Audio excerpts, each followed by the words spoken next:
Alors, on va se le dire, le marché du travail, il change à une vitesse, mais folle. Entre l'intelligence artificielle qui débarque partout, les nouvelles attentes côté environnement et la technologie qui redessine toutes les règles du jeu, eh bien, choisir la bonne formation, ce n'est plus juste un choix, c'est devenu une véritable stratégie. La question, c'est comment on s'y retrouve dans cette jungle. C'est exactement ce qu'on va décrypter ensemble. Voilà le programme. On va commencer par poser le décor de cet avenir du travail qui se dessine. Ensuite, on va plonger au cœur des deux piliers de la révolution numérique.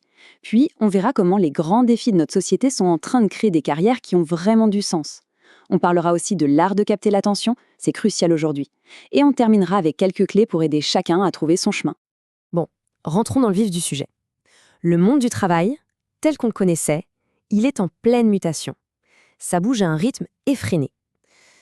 La conséquence de tout ça, c'est que se former en permanence, ce n'est plus une option, c'est une condition de survie professionnelle. Et voilà la grande question. Aujourd'hui, s'adapter, ça ne suffit plus. Il faut anticiper pour rester dans la course. Une compétence qui était en or hier peut, demain, être complètement dépassée.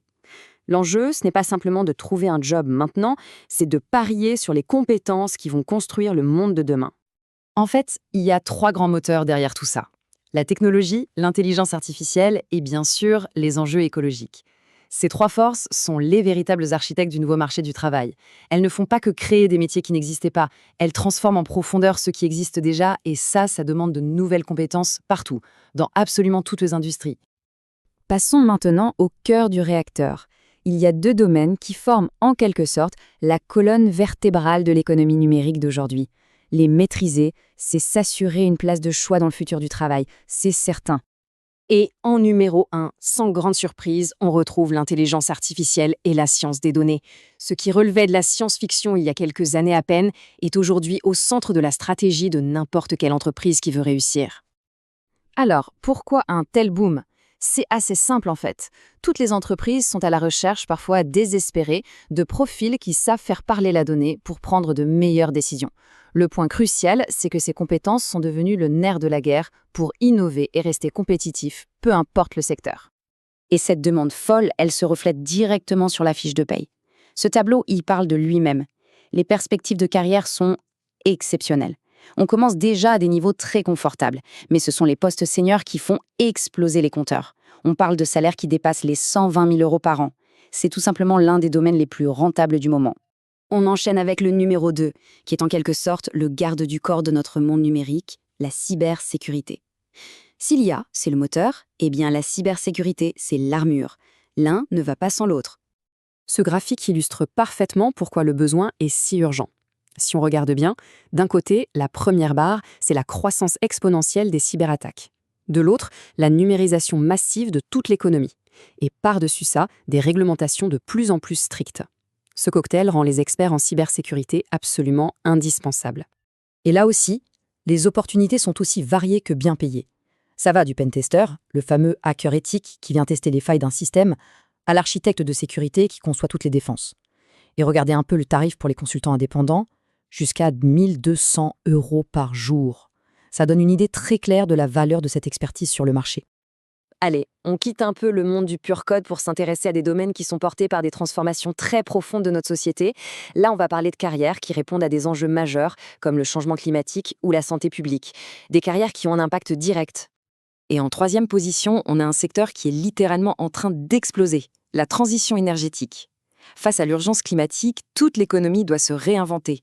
Et ce mouvement, il crée une immense vague de nouveaux métiers pour construire un futur plus vert. Il y a un concept super important à comprendre ici, c'est la RSE. Attention, on ne parle plus du petit vernis green pour la communication. Non, c'est devenu une stratégie centrale. Les entreprises doivent intégrer des objectifs environnementaux dans leur business model. Et pour y arriver, elles ont besoin de nouveaux talents. Les métiers sont hyper variés. Ça va de l'ingénieur qui conçoit des parcs éoliens au consultant qui aide une entreprise à réduire son empreinte carbone. Les salaires, c'est vrai, démarrent un peu plus bas que dans la tech, mais ils progressent très vite avec l'expérience. Pourquoi ? Parce que l'importance stratégique de ces postes ne fait que grandir. On continue avec notre 4e domaine, qui est le fruit de la rencontre explosive entre la technologie et la médecine, la santé numérique. La crise sanitaire a agi comme un énorme accélérateur et l'innovation dans ce secteur a tout simplement explosé. Plusieurs facteurs expliquent cette croissance folle. On voit émerger ce qu'on appelle la médecine 4.0, La télémédecine, les diagnostics assistés par IA, et hop, on reboucle avec notre tout premier point. Vous voyez, tout est lié. Ça crée un besoin urgent de profils un peu hybrides, des gens capables de faire le pont entre le monde médical et le monde des développeurs. C'est un domaine où l'impact sur la vie des gens est direct, concret, tangible. On passe à notre dernier grand thème. Dans ce monde hyper connecté où on est bombardé d'informations, il y a une nouvelle ressource qui est devenue la plus rare et la plus précieuse de toutes, l'attention. Savoir la capter, la garder, c'est devenu une compétence absolument fondamentale. Ce qui nous amène tout logiquement à notre 5e et dernière formation incontournable pour 2025, la communication digitale et l'automatisation du marketing. C'est simple, c'est devenu vital pour n'importe quelle organisation, quelle qu'elle soit, qui veut exister et se développer en ligne aujourd'hui. Ce qui est génial dans ce domaine, c'est que ça mélange la créativité, l'analyse des données, et oui, encore elle, et la maîtrise technique. Du gros hacker, ce profil qui cherche des astuces pour accélérer la croissance, au spécialiste qui met en place des campagnes automatisées, les rôles sont super variés et ils évoluent tout le temps. C'est vraiment un secteur parfait pour les esprits agiles. Très bien, on a vu les 5 domaines phares, mais la question qui reste, c'est comment on choisit. C'est bien beau tout ça, mais concrètement, on fait comment? Passons maintenant à une petite méthode toute simple pour aider à prendre la bonne décision. En fait, on peut décomposer ça en 4 étapes. Évidemment, tout part de ses propres centres d'intérêt, de ce qui nous fait vibrer. Mais ensuite, il faut analyser froidement les débouchés, s'assurer que la formation est concrète, avec des stages, de la pratique, et enfin, vérifier la qualité des profs, les liens de l'école avec les entreprises. C'est un tout. Et il faut garder cette idée essentielle en tête. Le diplôme, ce n'est pas une ligne d'arrivée, c'est juste le point de départ. Dans un monde qui bouge aussi vite, la curiosité et la capacité à continuer d'apprendre toute sa vie, c'est peut-être ça au final, la compétence la plus importante de toutes. Voilà de quoi nourrir la réflexion. L'intelligence artificielle, la cybersécurité, l'économie verte, la santé de demain ou l'art de la communication. Parmi toutes ces voies d'avenir, laquelle a le potentiel non seulement de dessiner une carrière, mais de vraiment transformer un futur? La question est posée.